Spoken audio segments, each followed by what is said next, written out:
Bonjour à tous et bienvenue encore sur FCR, ce canal qui s'adresse aux femmes, à vos voisines, à vos épouses, à vos amis, à toutes femmes de 12 à 99 ans et même plus encore, tant que c'est des femmes, et qui s'adresse bien entendu à toutes les familles parce que la femme est quand même le socle du cercle familial, donc vous pouvez être un homme, vous pouvez être une femme, vous êtes le ou la bienvenue sur ce plateau parce que nous allons parler des sujets quand même qui touchent tout le monde et le plus important est que qu'on contribue bien entendu au bien-être de la société. Alors bienvenue encore à tous sur FCR, j'espère que vous allez bien, j'espère que votre semaine a bien été ou qu'elle commence bien et que même s'il y a des défis, que vous tenez bon et que vous n'abandonnez pas. Ça, c'est ça hein, le but. On ne lâche pas.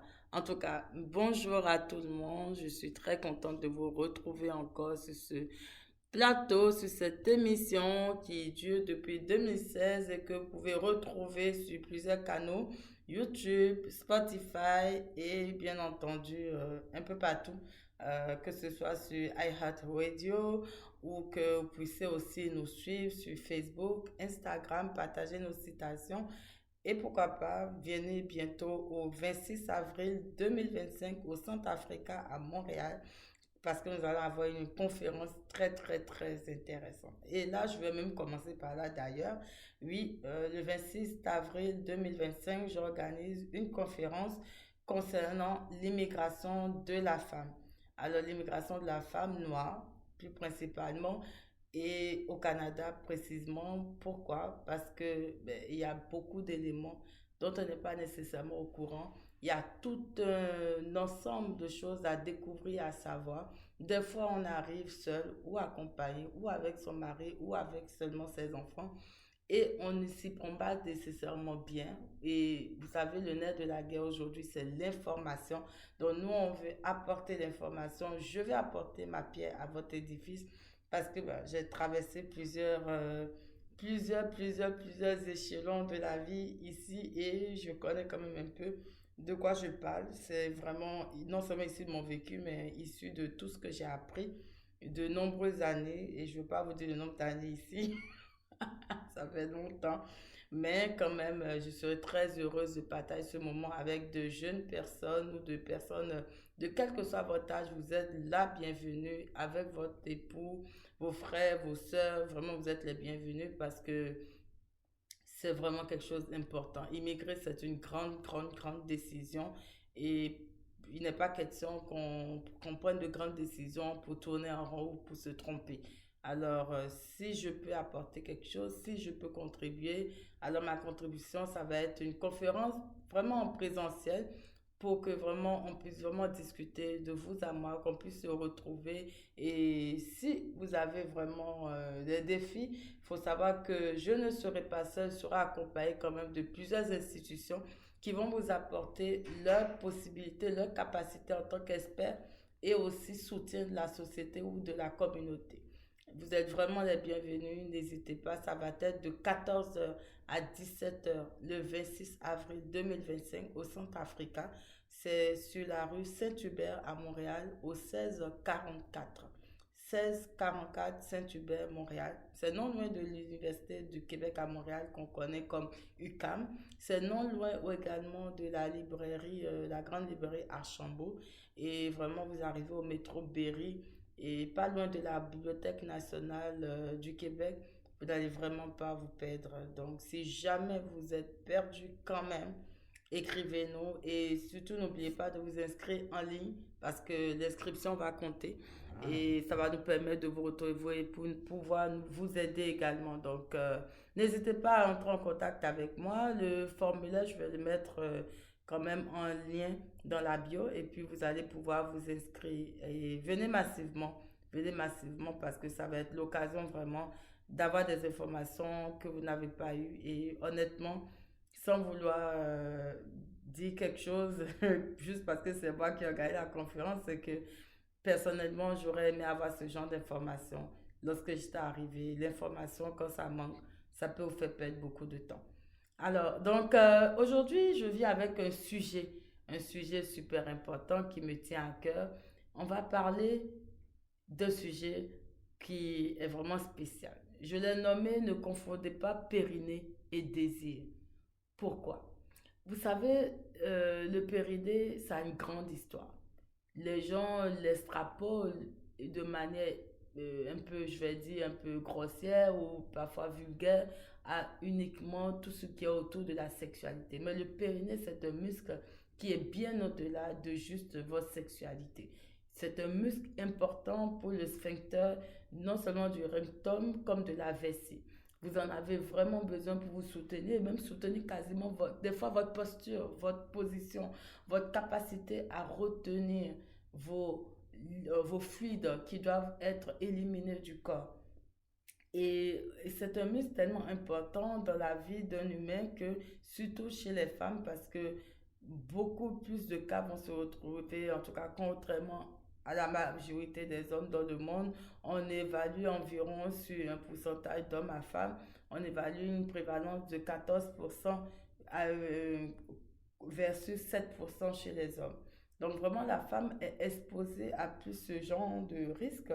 Et pourquoi? Simplement parce que la femme a non seulement les variations hormonales, mais elle a également aussi la phase de la grossesse qui vient avec un poids qui va se développer graduellement, qui va se rajouter à votre corps. Et lorsque vous allez finir par atteindre, vous allez arriver à terme par la grâce de Dieu, mais vous allez encore devoir éliminer, c'est-à-dire enlever cette masse-là du corps qui est l'enfant qui va naître. Et ce passage obligatoire, en tout cas pour certains, d'autres vont passer par la césarienne, mais ça peut entraîner encore un affaiblissement du muscle du périnée qui va en subir des dommages. Donc les dommages peuvent être de toutes sortes. Et je vous invite vraiment à rester connecté à cette émission parce qu'aujourd'hui, on va parler de quelque chose peut-être que vous n'avez pas, auquel vous n'avez pas nécessairement fait attention ou que vous avez négligé. Alors encore, je vous souhaite la bienvenue si vous avez manqué l'émission en train de parler essentiellement de ne pas confondre périnée et désir. Alors, avant de continuer, je vais quand même parler du périnée. Le périnée, on va le définir ensemble parce qu'il est très important que ce soit clarifié, qu'on sache de quoi on parle quand on dit périnée. Le périnée, pour commencer, c'est un muscle. C'est vraiment un muscle qui va vraiment soutenir votre corps c'est-à-dire soutenir quasiment en fait ce qu'on appelle le plancher pelvien, qui est composé de plusieurs muscles et ligaments qui vont s'étendre juste du pubis au coccyx. Honnêtement, le coccyx, je ne peux pas vous dire, mais je pense que c'est dans la partie qui va légèrement au-delà de votre, en tout cas, de votre rectum. Donc, quand on parle de rectum, vous comprenez, ça comprend, ça part de avant la vessie, depuis votre pubis jusqu'à l'arrière, presque à votre colonne vertébrale, qui finit en fait à cette portion-là. Donc, chez la femme, ça va comprendre non seulement le pubis, la vessie, l'utérus, euh, le rectum, qui est relié également au gros intestin, et qui va aussi aller jusqu'à la colonne vertébrale. Alors, des fois, c'est pour rappeler à quelques femmes, lorsqu'elles ont les symptômes pré-menstruels, elles vont remarquer que des fois, il y a certaines femmes qui ont très mal au bas du dos. Très, très mal. Alors, imaginez le périnée, il fait tout ce voyage-là depuis votre pubis jusqu'à votre colonne vertébrale. Alors, c'est vraiment un organe important, un muscle important qui va soutenir l'ensemble de vos organes génitaux finalement.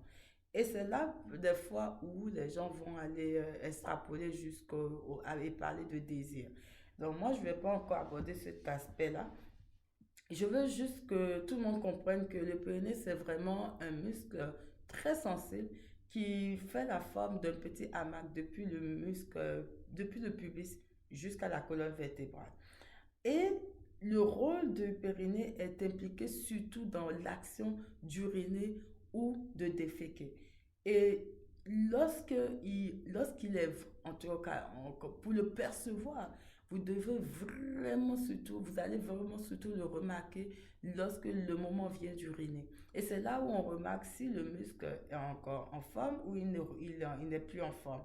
Donc, le muscle du périnée, il va des fois s'affaiblir. Et lorsqu'il s'affaiblit, vous allez remarquer que vous avez plus de fuite d'urine, vous avez plus d'exercices urinaires, c'est-à-dire que vous allez plusieurs fois souvent aller au sel, non pardon, pas au sel, mais vous allez plusieurs fois aller uriner. Et ça, les femmes qui sont enceintes vont le remarquer à partir du premier trimestre, fin du premier trimestre jusqu'au dernier trimestre de la grossesse. Et après, certaines vont le remarquer bien après avoir accouché, pas au moment de l'accouchement. Des fois, au moment de l'accouchement, certaines ne vont pas le ressentir. Mais après l'accouchement, vous pouvez ressentir que votre périnée a vraiment faibli. Surtout que on n'en parle pas nécessairement tout le temps. Et n'oublions pas qu'il y a des cultures où lorsque la femme accouche, on va faire des bains, on va faire des rituels, on va faire des bains chauds. Et ça aussi, ça va encore contribuer pour plusieurs à affaiblir encore le muscle et de manière inconsciente ou consciente, elles vont affaiblir le muscle et puis un jour, bah, des fois, ça entraîne beaucoup de choses. Et c'est là où on va entrer dans une autre phase, mais je vais en parler plus tard. Parce que moi, je veux honnêtement que tout le monde comprenne que quand on parle du périnée, on n'est pas en train de jouer. C'est pas du jeu, ce n'est vraiment pas de quoi en prendre. C'est-à-dire, c'est pas un muscle, c'est pas un joujou, c'est pas du jeu, c'est du sérieux. Le périnée doit être un muscle dont chacune doit prendre conscience dès le départ, c'est-à-dire même depuis l'âge de 15 ans. Une femme, normalement, devrait être en train d'exercer son périnée minimalement depuis l'âge de 15 ans et le maîtriser. C'est-à-dire, elle sait quand il faiblit et elle doit tout le temps continuellement s'exercer à l'améliorer. De sorte que lorsqu'elle devient plus ou moins adulte et qu'elle a des exercices sexuels ou qu'elle accouche et qu'elle est enceinte, elle sera en train d'exercer son périnée constamment, ou même quand elle a accouché et après l'accouchement, de sorte qu'elle, comment je vais dire, elle va, elle va minimalement expérimenter cette phase de fuite urinaire. Et vous voyez, ça fait de l'éducation. On parle de l'éducation. C'est-à-dire que la plupart des femmes ont connu le périnée quand elles étaient enceintes.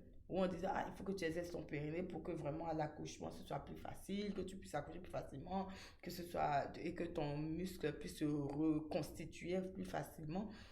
Et c'est seulement là. Mais 9 mois pour juste exercer le périnée, quand tu ne l'as jamais fait de toute ta vie, c'est pas un exercice. Finalement, on ne comprend même pas. Des fois, on se dit, ok, on attrape 1 seconde, on relâche un peu, on attrape 2 secondes. Alors que lorsque vous avez un problème de fuite urinaire, j'ai vu sur des sites internet où on dit, ouais, il faut exercer 10 secondes, 15 secondes. C'est pas vrai. Il faut l'exercer minimalement 1 minute, 5 minutes, 15 minutes par jour. Et quand votre cas est encore plus grave, on te dit d'exercer 15 minutes le matin, 15 minutes le soir. Lorsque vous exercez votre périnée beaucoup plus tôt, vous êtes déjà habilité. Malheureusement, auparavant, les femmes qui ont appris à faire ça, on les appelait geisha, on les appelait autres noms, et c'était un peu comme si c'était de la prostitution et que c'était des femmes vulgaires. Il n'y a aucune vulgarité. Exercer un muscle, c'est faire du sport. C'est aller faire un tour au gym, c'est aller s'exercer. C'est comme si vous devez exercer votre muscle de la poitrine pour les seins. Mais vous devez le maîtriser, vous devez le maintenir. Et même là encore, il faut faire attention parce que oui, on exerce la poitrine, on entretient sa poitrine, on fait attention. Parce que si vous ne faites pas attention, vous allez vous retrouver avec certains muscles, en tout cas, comment on appelle ça, la poitrine là. Et vous allez vous rendre compte que votre muscle s'affaisse. Et des fois, et même encore là, il faut faire attention. Les muscles des seins ne sont pas comme les muscles fessiers. C'est très différent, il est beaucoup moins sensible. Mais lorsque vous les exercez un peu trop, par exemple, quand vous jouez beaucoup au tennis, les femmes qui font beaucoup de sport, qui font le tennis, le handball, la natation, sont des femmes qui vont beaucoup exercer le muscle de leur poitrine. Et quand elles en font trop, mais ça devient un peu de trop. Et malheureusement, lorsque vous faites beaucoup de sport, si vous continuez de faire du sport et que un beau jour vous relâchez comme ça, vous arrêtez tout simplement comme ça de faire du sport, mais vous perdez votre capacité finalement et votre muscle va s'affaiblir d'un coup et les seins vont vraiment relâcher d'un coup et vous allez vraiment perdre d'un coup. Donc faites attention à celles qui veulent muscler la poitrine. Il faut muscler, mais allez, il faut doser. Il faut savoir doser le muscle des seins. Si vous dosez un peu trop et que vous ne maintenez pas la cadence, quand ça s'affaiblit, ça s'affaiblit. Et quand ça tombe là, ça ne revient plus vraiment nécessairement. Juste pour vous aviser, parce que bon, en tout cas, ça c'est un autre débat pour une autre fois. Je ne vais pas en parler beaucoup. Mais le périnée est très important. Et vous devez l'exercer. Et moi, je recommande honnêtement qu'une femme l'exerce depuis l'âge de 15 ans. Pourquoi? Et là, je vais aller un peu plus loin. Mais avant, excusez-moi, je vais remonter un peu plus haut dans l'explication du périnée parce que le périnée, c'est très important. Quand on prend ne serait-ce que les statistiques, et là, je vais peut-être revoir un élément ici que j'avais noté principalement pour vous parce que les gens ne comprennent pas toujours l'importance du périnée. Le périnée a un coût, hein. Le périnée a un coût. Les rééducations périnéales ne sont pas à la portée de tout le monde. Et il y a des pays où vous n'avez même pas la connaissance. En Europe, je sais qu'ils font beaucoup d'efforts. Après un accouchement, on prescrit carrément la rééducation périnéale aux femmes automatiquement. Mais ce n'est pas tous les pays. Et je sais qu'au Canada, bah, non, tu n'as pas ça. Sauf si tu te retrouves et que tu es mal prise et que tu te rends compte que tu pisses toute seule sur toi. C'est là que tout le monde commence par te dire, ah ben là, il va falloir que tu exerces son périnée. Et là, même encore, il faut que tu sois tombé sur un bon médecin. Il faut que vous soyez tombé sur quelqu'un qui est même gentil. Parce qu'on peut vous dire simplement que, oh mon Dieu, il te faut maintenant porter des couches pour personnes âgées. Vous savez, ça peut traumatiser une femme, hein. Quand elle va penser à comment est-ce qu'elle va faire devant son mari, elle serait choquée. Vous voyez? Et en fait, il y a un quotidien du médecin qui a expliqué que 30% des femmes de 35 à 50 ans souffrent de fuite urinaire. Et ça, c'est approximatif quand on ne sait vraiment même pas nécessairement. Et le système de santé n'accompagne pas toujours, comme je vous ai dit, ces femmes-là. Alors, c'est quand même pas petit quand on vous dit 30% de 35 à 50 ans. Imaginez une femme qui est déjà en exercice depuis l'âge de 21 ans. Je veux dire exercice sexuel depuis l'âge de 21 ans ou qu'elle a commencé à accoucher depuis l'âge de 21 ans. Sa situation est différente. Ça peut même déjà commencer très tôt. Même si cette femme-là a accouché à l'âge de 15 ans, de 18 ans, elle fait face plus ou moins au même problème, sauf si elle a accouché par césarienne. Alors, le périnée, c'est vraiment un exercice à recommander à toutes les femmes à partir de l'âge de 15 ans, minimalement, au moins qu'elles commencent, qu'elles en soient conscientes. La conscience, c'est très important. Il est important d'avoir l'information. Ça permet au corps d'être informé, à l'esprit de se préparer. Alors, principalement, les femmes vont connaître des fuites pendant qu'elles sont enceintes. D'autres ne vont même pas avoir de fuite pendant qu'elles sont enceintes, mais elles vont avoir le besoin d'aller uriner souvent. Et à force de faire des efforts et avec la grossesse, dépendamment du poids du bébé, tout ça, et les marches et tout, si elle n'avait jamais exercé vraiment son périnée, moi je me souviens, on nous disait, ah, il faut exercer le périnée, attraper comme si vous voulez serrer vous voulez pisser, puis vous retenez votre pipi. On attribuait à cela, mais le périnée est un muscle beaucoup plus long que juste pour faire pipi. Je vous ai expliqué qu'il fait comme un hamac. Le périnée, vous pouvez le sentir jusqu'à un certain niveau. Et lorsque vous maîtrisez, ou que vous commencez par maîtriser le périnée, vous pouvez aller jusqu'à exercer le muscle du vagin, vous pouvez aller jusqu'à exercer le muscle du rectum. Donc, il y a beaucoup d'éléments qui soutiennent qui dépendent du périnée. Et lorsqu'il relâche, mais un peu de tout va relâcher. Alors, très, très important de comprendre que le périnée est un muscle auquel nous devons tous faire attention. Et si vous êtes un couple et que vous entraidez, l'homme peut aider la femme et l'homme aussi peut s'exercer en même temps. Parce que oui, l'homme ne va pas vivre les mêmes situations que la femme puisqu'il n'accouche pas. Mais il a le rectum lui aussi. Il a le rectum. Donc, le périnée est vraiment un exercice où l'homme peut accompagner sa femme pour dire, écoute, ah, aujourd'hui, tu n'as pas fait ton exercice de 15 minutes, mais tu fais ton exercice, ou tu fais 10 minutes, ou tu fais 5 minutes. Ça aide, c'est l'entraide. Il faut s'entraider. Il n'y a pas de honte à le faire à deux pour aider le couple, en tout cas, à se soutenir pour ne pas se retrouver à porter des couches ou des ténards, des choses comme ça.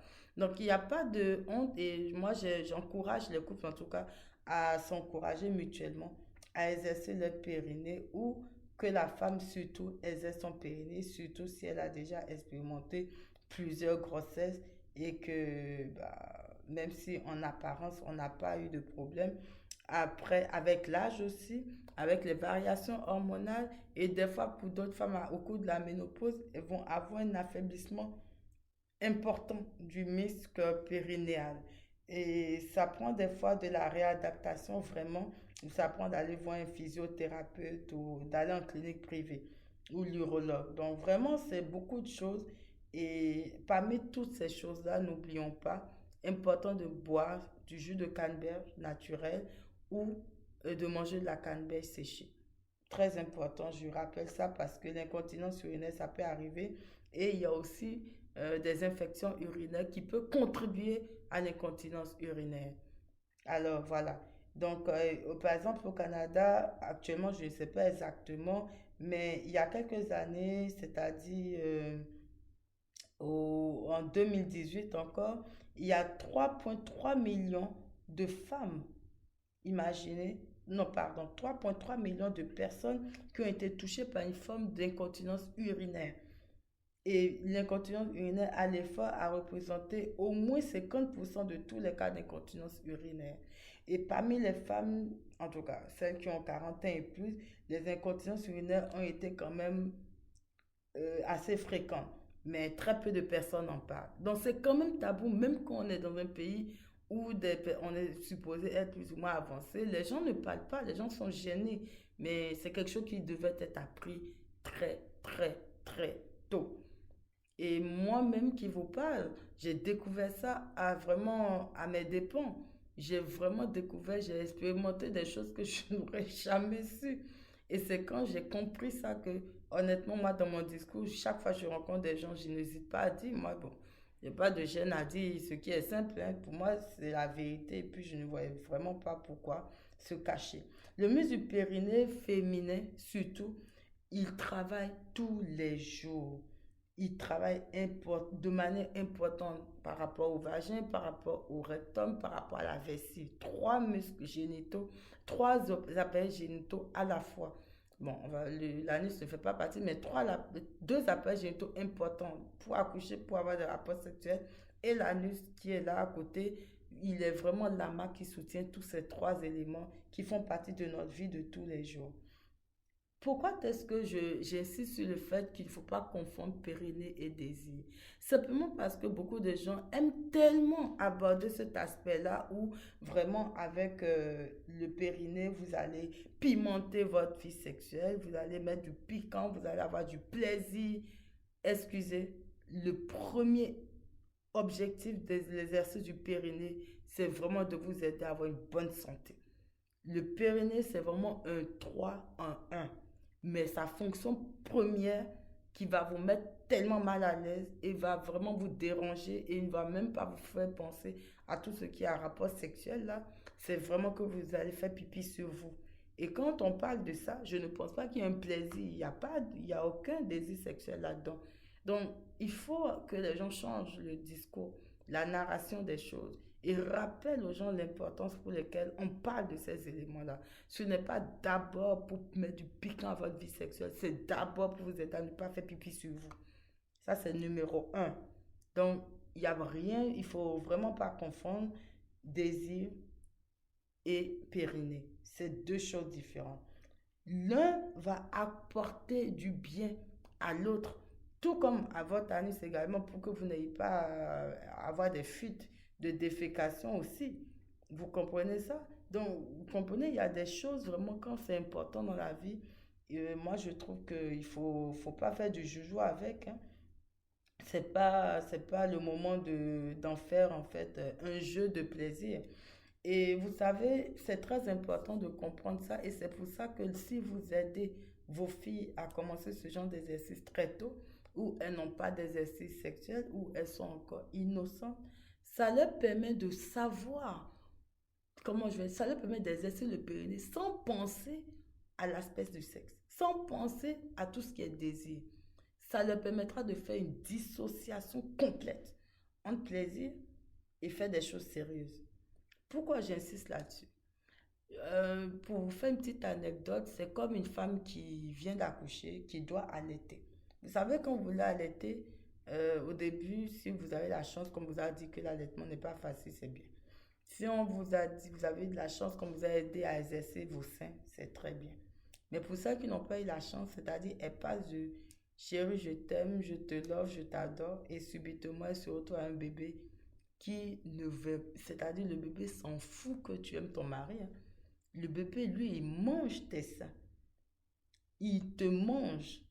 C'est-à-dire, le bébé n'a pas un problème. Lui, il est là pour pomper, pour aspirer tout ce dont il a besoin pour vivre. Il s'accroche à la vie à travers tes seins. Et c'est vraiment quelque chose de très sérieux, là. C'est pas de la blague. Et à ce moment-là, tu es perdu en tant que femme. En tout cas, celles qui ont fait l'expérience peuvent me le dire, hein. Tu es perdu en tant que femme. Tu ne sais plus le désir. Il y a des femmes qui n'ont même pas pu allaiter à cause de ça. Parce qu'elles ont eu du mal dans leur cerveau à dissocier le plaisir de la réalité qui était vraiment d'être une usine à lait en fait. Donc tu es là, mais l'enfant il mange. L'enfant il pompe et pour pomper, ben, il suce tes seins. Et toi, tu n'étais jamais habitué à ça. Toi, tu prenais ton corps pour... Hein? Tu prenais du, tu plaisais ton corps tout le temps. Et subitement, tu as affaire avec quelqu'un qui n'a rien à voir avec ton conjoint. Lui, il s'en fout. Il mange, il mange, il mange et il pompe. Les bébés n'ont pas de pitié. Honnêtement, vraiment, si vous venez d'accoucher, vous écoutez cette émission, je suis sûre que vous allez me comprendre. Les bébés n'ont zéro pitié. Au contraire, ils te voient comme toi, tu es sa bouffe. Alors, des fois, c'est là où bon, les moments pensent que le bébé nous aime. Il nous aime, mais en même temps, c'est sa nourriture. Il n'a pas le choix que de t'aimer. Alors, en fait, c'est très important de discerner les besoins physiologiques des désirs. Parce que les désirs ne se manifestent que normalement que sur votre commande à vous. Et ça, c'est un aspect malheureusement qui n'existe pas chez les personnes qui n'ont pas appris à avoir de la retenue ou qui n'ont pas eu la chance de grandir avant d'expérimenter, par exemple, des épisodes de viol, des épisodes d'abus. Et malheureusement, ça a affecté leur capacité à discerner les besoins physiologiques des désirs. Lorsque vous allaitez, le premier choc des femmes, c'est ça. C'est-à-dire, elles se rendent compte que son corps qu'elle prenait pour avoir certains plaisirs est devenu un objet d'alimentation. Et pendant que l'enfant est en train de téter, la femme, moi je me rappelle, c'est comme si j'avais deux cerveaux. Ça faisait donc. Je me disais, mon Dieu, c'est quoi cette histoire-là? L'enfant, il tète, il suce. Et ça me faisait vraiment bizarre. J'ai mis peut-être 3 jours comme ça ou une semaine à réaliser. Mais bon, après, avec toutes les douleurs qu'on ressent, je pense que vraiment, à un moment donné, tu n'as tellement pas la tête finalement au plaisir que Dieu merci. Dieu a bien fait les choses, hein. Vraiment, quand on dit le spirituel, c'est la haute science, c'est vraiment la haute science.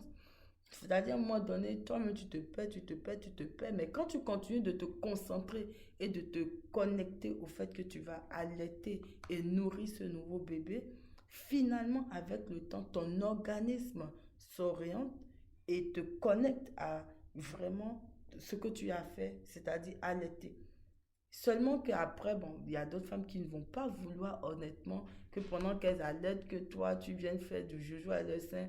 Ça ne fait aucun plaisir. Ça prend un peu de temps. Ça prend un délai.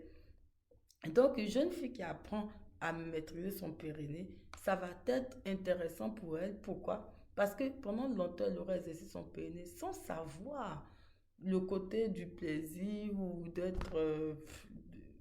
ça ne lui dit rien. L'autre aspect d'être une fontaine, je sais pas, tout ce que les gens associent à tout ce qui a rapport avec la sexualité. Et finalement, elle va développer l'art de maîtriser plus ou moins son périnée et surtout de l'exercer régulièrement sans avoir à attendre que le pire arrive. Et le pire n'est pas bon, hein. Quand vous venez tout seul et que le temps d'arriver dans un café, vous avez pissé sur vous, c'est grave. C'est vraiment grave. Donc, c'est vraiment un exercice. Si on avait encore la chance d'avoir les cours d'économie familiale à l'école, c'est vraiment un apprentissage à faire. Bon, on va dire qu'on ne peut pas apprendre ça aux enfants à l'école, mais ils font des cours encore beaucoup plus délicats que ça de nos jours. Je pense qu'on peut en parler quand même avec les jeunes pour les aider à comprendre que c'est un exercice important pour le développement corporel, pour qu'ils n'aillent pas apprendre ailleurs ou qu'un jeune garçon leur raconte que ah non, tu dois exercer ton périnée pour parce que c'est du plaisir.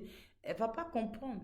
Elle va penser que c'est pour le plaisir alors que c'est pas pour le plaisir, c'est pour un aspect physiologique important de son développement et qu'elle doit maintenir toute la vie. Ensuite, pourquoi je recommande aux plus jeunes? Parce que les jeunes filles, ça a vraiment un exercice de longue haleine. Et quand elles commencent tôt, qu'elles maîtrisent, ben c'est très facile pour elles de se reconnecter, de réexercer le périnée. Parce que l'exercice du périnée, la rééducation périnéale ne se fait pas du jour au lendemain. Ça prend des exercices. Ça prend vraiment beaucoup d'exercices.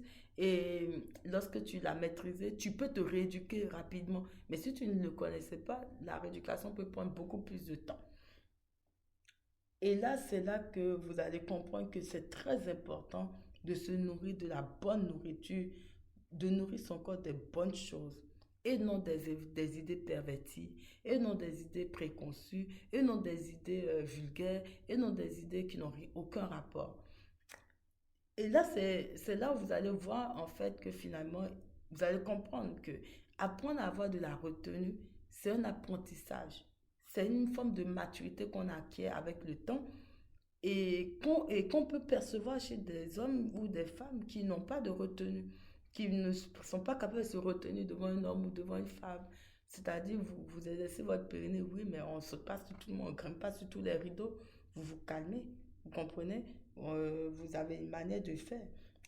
Je veux vous dire, par exemple, un homme masculin qui n'a pas l'éducation qu'il faut, mais ils ne savent pas, il ne peut pas, comment je vais dire, si de base il ne se nourrit pas de méditation, de sciences appliquées, de prière pour maîtriser ses pulsions, il pense qu'il est le plus fort, il pense que lui, il a trop de désir plus qu'une femme. En général, les femmes et les hommes, ils ont écouté côté désir. Bah, écoutez, il n'y a pas photo, hein. Ce que l'homme peut faire, la femme peut faire. C'est juste que c'est la retenue, l'éducation, la société. Sinon, de la même manière les hommes font, je vais dire que de la même manière des femmes peuvent faire. C'est juste de la retenue. Mais il y a beaucoup d'hommes, en tout cas en termes clairs, qui pensent qu'ils ne savent plus où mettre la tête parce qu'ils voient trop de belles femmes. Mais les femmes aussi voient trop de beaux hommes tous les jours. Elles voient tous les coups. Et puis heureusement, même la femme est des fois moins difficile. Donc si elle devait juste sauter sur tout ce qui bouge, imaginez comment serait le monde aujourd'hui. Alors, pour moi, il ne faut pas confondre périnée et désir. C'est deux choses qui se dissocient, mais le discernement permet de gérer. Si vous n'avez pas de discernement, ben vous allez penser effectivement que le périnée, c'est du plaisir sexuel. Non. Le périnée, exercer son périnée, ça n'appartient pas qu'aux geishas, ça n'appartient pas aux femmes de rue, ça n'appartient pas qu'aux gitanes, ça n'appartient pas à une catégorie de femmes, ça appartient à toutes les femmes et même des fois des hommes parce qu'eux aussi ils subissent des incontinences urinaires, des fois dû à l'effort ou avec l'âge aussi. Alors, très très important de comprendre que tous autant que vous êtes, vous, moi, elle, lui, eux, tout le monde doit entretenir sa santé. Ça prend un minimum d'effort physique, c'est-à-dire faire du sport, des abdos et apprendre à maîtriser son périnée. Sur ce, moi, vraiment, aujourd'hui, c'est ce que je voulais apporter. C'est vraiment ma pierre à l'édifice. J'ai trouvé que c'est très important d'en parler. On n'en parle pas assez du périnée. C'est un muscle dont il faut vraiment prendre soin tous les jours de notre vie et partager l'information autour de nous. Je pense que ça nous ferait à tous du bien. Sur ce, je vous souhaite vraiment un bon moment, une belle semaine, un bon après-midi, une belle journée. Prenez soin de vous et on se dit à la prochaine. Et pour ceux qui sont intéressés à la conférence, je laisse le lien encore. Ça va être le 26 avril 2025 à Montréal au 1644 au Centre Africa sur la rue Saint-Hubert. Merci encore et à très bientôt.